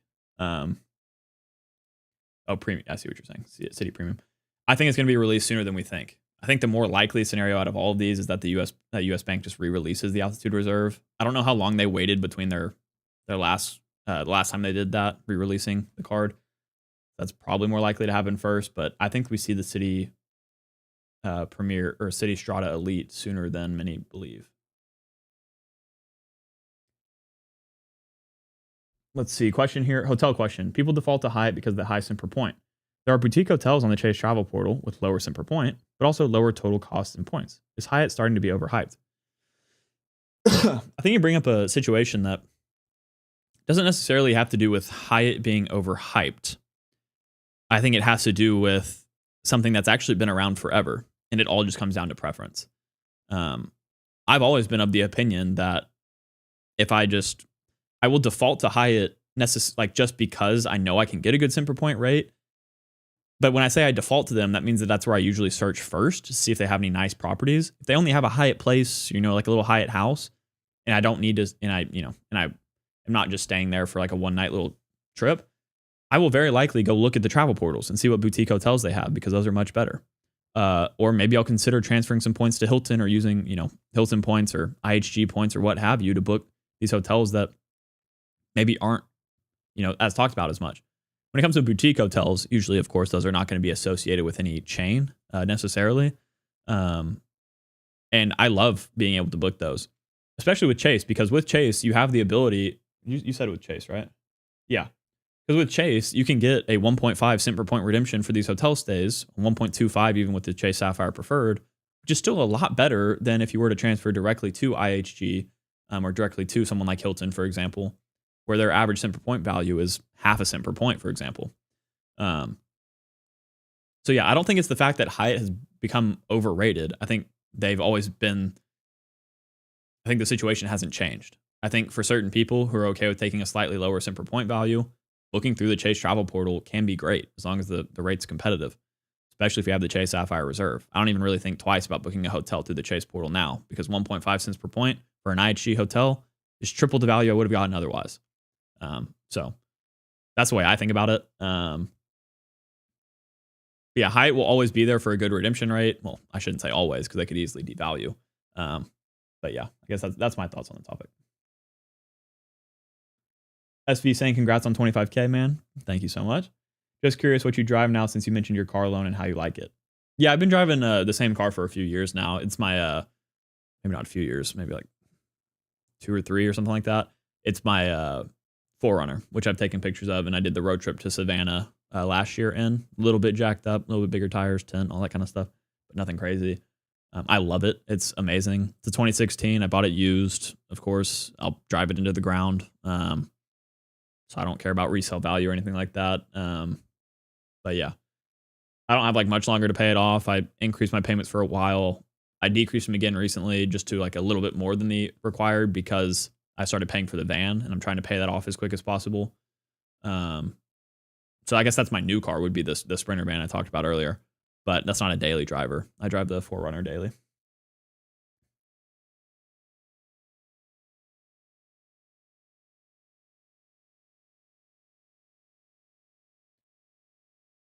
Let's see here. Sleep Zay saying, is the Chase Trifecta, first of all, winner of one of our giveaways, right? Is the Chase Trifecta still worth it to get in 2025 or the Citi Quadfecta? If neither, what setup would you get for people getting their first set of cards? Yeah, so this question is really hard to just give like a broad answer to, and I've tried to do my best with it in the past. I think, of course, it depends on the route that you want to take. I think that Citi and Chase both are great places to start because they have the most flexible point currencies where you can redeem for cash back at 1 cent per point with transfer partners with certain cards, 2+ cents per point through their travel portal, respectable rates. The other starter setup that a lot of people like to recommend, and I have too, is the Capital One Duo. The problem with that Capital One Duo, though, is that with the Venture X, for example, or any Venture card, you're locked into redeeming your points for travel. You can't cash those points out. So while you can cash out the Saver One points, you can't do it with the Venture miles. So it's not necessarily as beginner friendly because you need to learn how to use transfer partners. And Capital One doesn't have the best transfer partners for domestic. So you have to learn how to use airline alliances. That's also true with Citi, by the way. That's why I still think the Chase Trifecta is very viable. I know that the earning rates are not as good as those other ones I just mentioned. But that doesn't necessarily matter to me, especially for beginners, because for beginners, with Chase, you want to get your Chase cards early because of the Chase 524 rule. And then the earlier you start with Chase, the earlier you can re-get the sign-up bonuses on the same cards you've already gotten. And then you also have the ability to use advanced strategies with Chase, like the Chase Ink cards, to basically have infinite number of Chase points every single year. And that is super powerful. I think starting there is still not a bad idea. I think it's a great idea. It's what I would still do if I started today. I might not get the full Chase Trifecta. I might just do like the Chase Freedom Unlimited or Chase Freedom Rise, product change to the Chase Freedom Unlimited, and this Chase Sapphire Preferred. Just get that duo, see how I like it. If I don't like it, if I don't want more Chase points, maybe move somewhere else. But overall, yeah, it also depends on how many cards you actually end up wanting. If you want a ton of cards, then you definitely want to start with the lenders that are more inquiry sensitive. So all 3 of the ones I mentioned. Why did those balloons just come up? Hasn't been doing that this whole time. I hate when it does that. It's my stupid phone camera. But yeah, I don't know what I was even just saying. But either way, I do think that starting with the Chase Trifecta is still a very viable strategy. Just don't think that you have to get full trifectas with every setup. Just get with the cards that actually make sense for you and take it from there.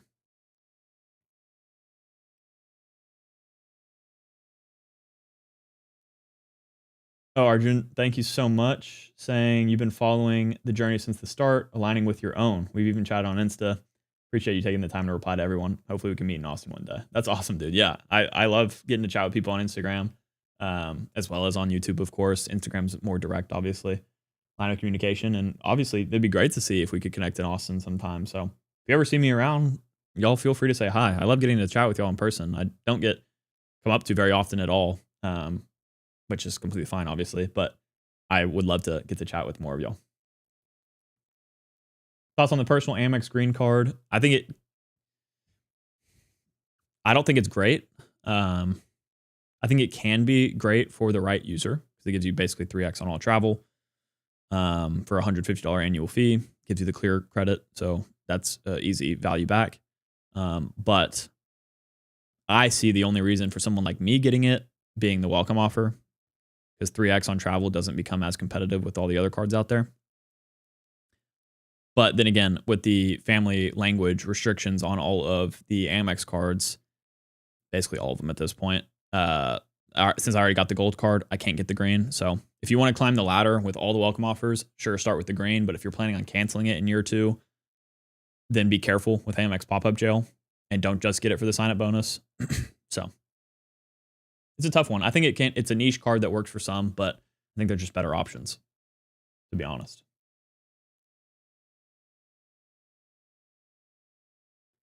Super Sal talking about how he's heard of people booking hotel stays at Hyatt, checking in, not actually staying, and then checking out the following day to get the night credit stay. Yeah, this definitely works, but you run a risk in doing it, of course. There is like the digital check-in now to where you can do like a mattress run on some cheap properties and get higher status and do stuff like that.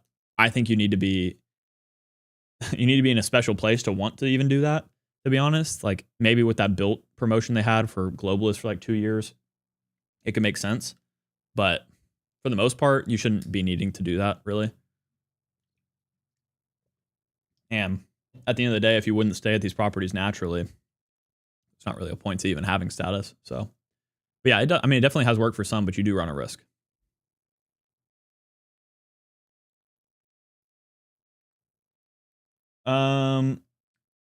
Bukhari is saying, what credit card with 10K with a 400 credit score? Answer my question, bro. That's a little bit aggressive, but I guess I'll do it anyways. Okay, yeah. Let's I saw you've already asked it again down here, so just let's calm down for a second here and I'll get to your question. Unfortunately, you're going to have a very hard time getting a credit card with a 400 credit score in general. Yeah, that's going to be difficult. I mean, they have like credit rebuilder cards for sure, and I talked about some of the worst ones of those in a video recently, so I would avoid those. There are some secured cards out there that you might be able to get approved for. I honestly don't know what the lower limit of what they would accept will be, but to get a $10,000 credit limit with a 400 credit score is honestly, it's not going to happen, unfortunately. What you're going to need to do is play the long game, which is what the credit card game is a long game. Start with a beginner credit card, a secured card. Use that card for 6 to 12 months. You'll have a credit score start to build. Maybe then you'll be able to upgrade to a different one. But starting at a 400 is going to take you a while. So you just have to be cognizant of that. Jordan saying, with spin for my wedding, no issue hitting basically any sign-up bonus. Yeah, I feel that. What is the quickest you would apply for ink cards? Personally, I would probably do like every 31 days, I think, is what I would do the quickest. Trying to think if I would ever go any quicker than that. If you're going under different businesses, maybe you could go quicker than that. But I know they have rules limiting how quickly you can get their business cards, which I think is the 31-day rule, if I'm not mistaken. Maybe someone else will confirm that. But yeah, every 31 days should be pretty safe. Just know that the more hard inquiries you have in a recent period, the more likely you are to get denied. I saw that happen with one of the people I did a one-on-one call with. They had to go through reconsideration. They applied for an ink card twice in the same month and then a personal card, and they denied them automatically because of the too many inquiries in 1 month, even though one of them was reconsideration, which I don't even know why they gave them a hard pull for that. It's crazy to me. But yeah, so just be careful. I would say probably every 31 days. But yeah. You could also go for like an Amex business card, which has much higher spending requirement. Like for my tax payments, I did the Amex Business Gold last year. This year, I'll do the Amex Business Platinum. Those have great offer opportunities. Aaron Perez saying, got the CSR Chase Sapphire Reserve 100,000 point offer. 4 years later, got the Chase Sapphire Preferred. I don't know if I just said reserve or preferred first, but you got me. Can I downgrade like I did last time and get the CSR offer again after my next 4 years? Yes, you can. You're not going to be able to get the 100K necessarily, but you can reapply every 4 years for a Chase Sapphire card to get the offer. Just wait 4 years after you hit the welcome offer on it, not 4 years after you applied, 4 years after you hit the offer. What is going on? What is this? Throniverse? I had a 2014 4Runner, bought it new, traded in 4,000 less than I paid for it with 60K miles. Wow, that's crazy. Maybe I will have some resale value, actually. I don't know. Thank you so much for the support. I appreciate you joining us. Joshua made it. Let's go. You just got off work. Jeez. Well, hopefully it was a good day. Seems like it was a long one, but I appreciate you joining us today, and hopefully you get a little bit of community here tonight. But yeah, appreciate you being here. Oh God, my chat is stuck. Oh, there we go. Stacy saying Capital One and I have a love-hate relationship. Mostly hate. They can count their days. I'm chasing Navy Federal. Yeah, I get that. Capital One is super annoying for people that have actually good credit. Stupid.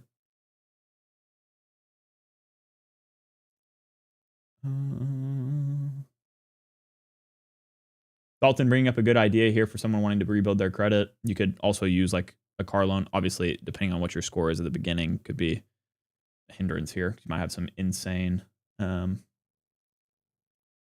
rates, but you could start with any other kind of loan to help build your credit score before getting into credit cards. But credit cards are usually the easier way because they're very simple to get. But yeah, any kind of loans that you're making in your, or payments that you're making in your name is great for your credit.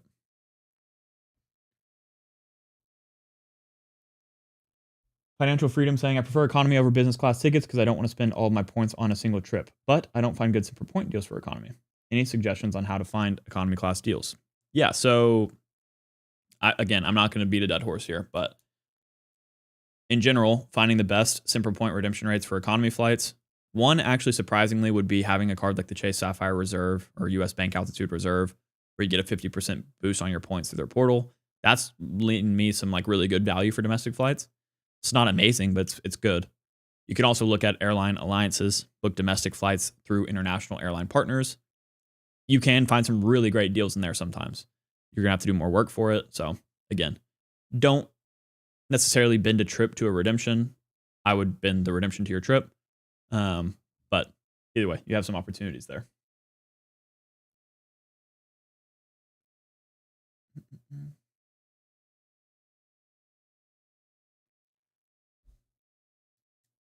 Jason saying, just got approved for the Amex Green earlier this month. Plan on getting the Wells Fargo Attune in April 2025.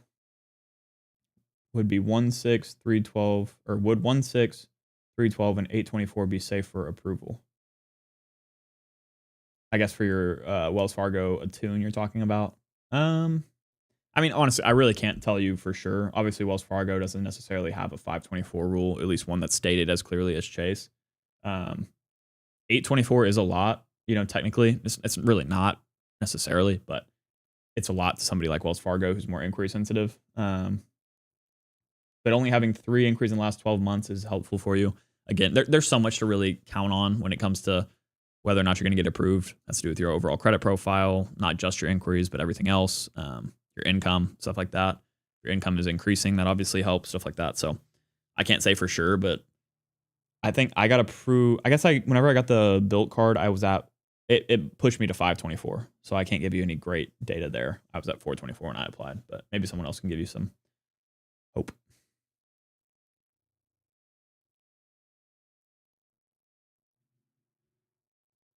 Got a good amount of questions here lining up. I'm going to try to run through them in the next 10 minutes. We're going to be ending this before 9:30, so just be ready for that. Probably ended in, like 8 minutes. Aiden saying, didn't have a proper start to my journey. 780, 2 cards, 10-year history. Applied for the Chase Freedom Unlimited and Bilt today. Denied for Bilt. Why? Any recommendations on starting out when I'm not all that new to credit? Let's see. 8 cards, 10-year history. Or 2 cards, 10-year history. Applied for the Bilt. I mean, part of the reason could be because he went for 2 cards on one day. 2 personal cards. So they probably saw that inquiry come through. And maybe that was a cause for concern. I will say, though, I went for the Ink Unlimited and Bilt card on the same day, and I did fine. Granted, the Ink card is a business card. You went for 2 personal ones, which could be the issue. I would consider trying to call their reconsideration line to get some better insight on it. They're going to give you the best since they're the ones that denied you. Wells Fargo's not good about turning applications around, but at least you can get some information on it. Doesn't sound like you have any you don't have any insane inquiry counts. You have good credit history. So I imagine it has something to do with that, the inquiry that got added right before you applied for the Bilt card. But I would check that out. Could also be your income. Could be, it could be a number of things, but I would just ask them directly. Sleep Zay, sorry, I keep messing that up. Asking what's the best gas card to get. There's a lot of options. Citi Custom Cash is what I use. 5x back on gas. The Wyndham Earners Business gives you 8x, but it's Wyndham points. I don't think they changed that, did they? I know they made some changes to that card, but that's still really good, I think. Citi Custom Cash is kind of undefeated in my opinion. There's a lot of credit union cards. The AAA cards also give you 5x back, or one of them gives you 5x back on gas. Yeah, I think those are the main ones to consider. There's obviously more, but Timothy asking what I think of crypto. Well, I think it's something that is intriguing in the sense that if I am an investor in general, I don't put more than a couple of percent of my investments into crypto, and I probably would never put a max of more than like 5% or so right now, because I think it is still basically a gamble at this point. I think there is some promising ideology behind it, but right now you're putting your money in something that doesn't really have utility in a lot of ways. So I think it could be an interesting long-term play, but I think most people in the crypto space are trying to make money now, and that's not a safe way to be, playing with your money. You shouldn't even be playing with your money in the first place. So I think it could be really cool, but we need some more.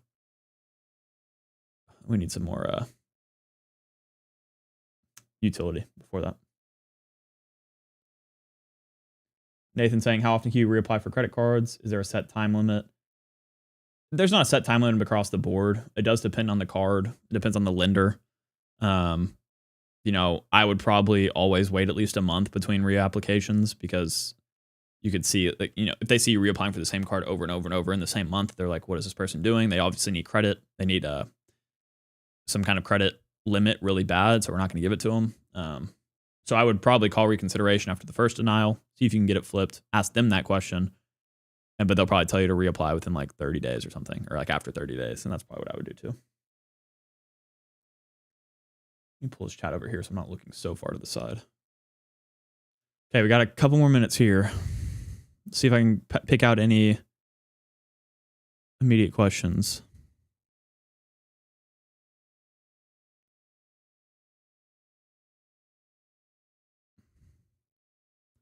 God, we got a lot here, guys. Let me see. I'm sorry I'm skipping over some. I just want to make sure we end this with a decent amount of time. Where are we sitting at right now? Yeah, we're sitting at almost 2 full hours, and I want to end before that. So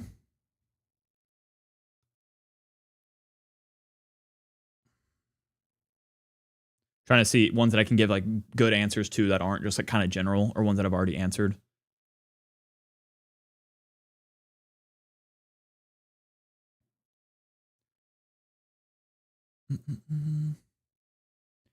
James, here's a good question. Can you get the same ink card under the same SSN or EIN? Yes, you can. That's why they're crazy. That's why I think it's awesome that that they're even available for that. So yeah, it's the ink cards, they really don't have any limit on how quickly you can reapply for them, and whether or not you have to do it under different businesses. Like you can do it under the same one. My stepbrothers did that recently. They have I think they have 2 ink cards under the same name, same company. So it's possible. Super Sal, I would not be doing a live every Wednesday. I think it would be cool to do one like more once a month. Or honestly, I think it's cool to do whenever news comes out, make a quick slideshow, do a news report whenever it's applicable. But I'm not going to do it every Wednesday. I do members only videos every 2 weeks, members only check-in videos, and then I do members only live streams every 2 weeks. So we have a live members only video, 2 things a month there, our main uploads, shorts going up, community posts. I would like to do some more lives, but not just yet. Ahmad, I appreciate you. Ahmad, I don't know if I ever even told you, but by the way, but you are, if you ever see anything in these chats, you're able to remove them because you are a moderator. Ahmad, if y'all haven't ever seen him in the comments for whatever reason, he's always like the first to comment. One of the first, I should say. We got a lot of competition these days. Okay, a couple more minutes here. This is so cool to see how many people are asking questions. The fact that we have this many concurrent viewers right now is wild to me. I'm sorry I can't get to all of these. There are a lot. I'm doing my best to get to them, but I just can't. So shoot, maybe we do need to do some more lives. This is crazy. I think the best move now is just going to be, well, first of all, say, hey, QC mem. I think the best move now is going to be for me to just stop trying to read through these questions in 2 minutes. I'm not going to give you a good answer anyways. Oh my God, I just kicked my camera. But instead, I just want to say again, thank y'all so much. In reality, like, y'all support is literally why I'm able to do this today. It's why I'm living the life that I've always dreamed of. It's because of you. I'm super glad that I was able to give away, you know, some things here today. 25 different people won something. Again, on that one, make sure you check your emails over the next couple days and respond within 48 hours and we'll get you sorted. But again, I mean, I just can't be more thankful for everything y'all have done for me. I know Odin feels the same way. Let's see if I can get him in here. Odin. Odin. I don't know if he's coming. Odin, come here. Well, this dude's not coming. But no matter what, we really both appreciate y'all a ton. And 25,000 subscribers is insane to be able to say. And I'm super excited to continue to grow alongside y'all. This community really means everything to me. Y'all are the best, and I mean that. And with all that being said, thank y'all for joining me for the last 2 hours, and we'll do more of these lives over time. Don't you worry. Thank you for all of your questions. And of course, we'll catch you guys next time. And I apologize